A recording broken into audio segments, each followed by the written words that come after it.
रे की अच्छा जानू हमारा बखिसियाल रे गलत फरमी छो तोरा बुझाल रे बुझली ही ना। रे की अच्छा जानू हमारा बखिसियाल रे गलत फरमी छो तोरा बुझाल रे।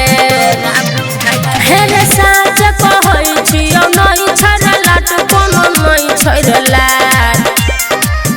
आगे करबो नहीं बात छोड़ी करे छे तू घात कल देखलियो तोरा दोसर के साथ। करबो नहीं बात छोड़ी करे छे तू घात कल देखलियो तोरा दोसर के साथ।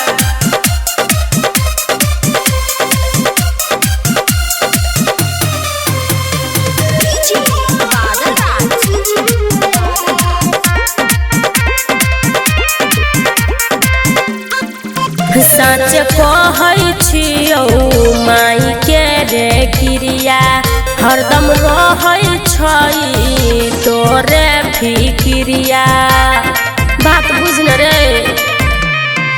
झूठ के नहीं खोगे छोड़ी तू गिरिया तोरा कहियो न रहो हमारा फिक्रिया।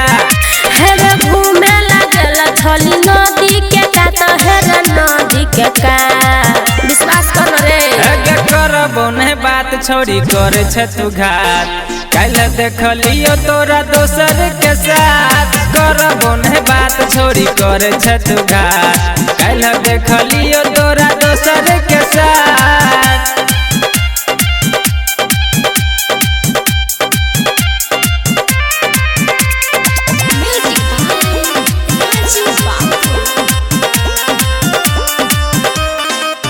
विश्वास तू कर ज्ञान संतोष हाली राजीव के लगबै रिश्ता में साली। हमरा नहीं चलतो कोनो बहाना कोना चीज के भाई छो सबूत देखाना। हेरे बाबू तोहर सुन के घूमे लागल मात हेरे घूमे लागल मात।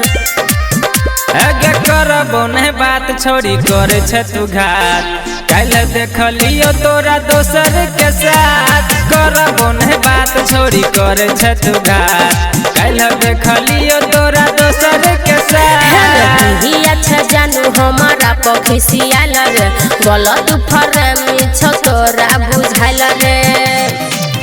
हेरे साँच कहै छियौ नहीं छरला तो कोनो नहीं छरला।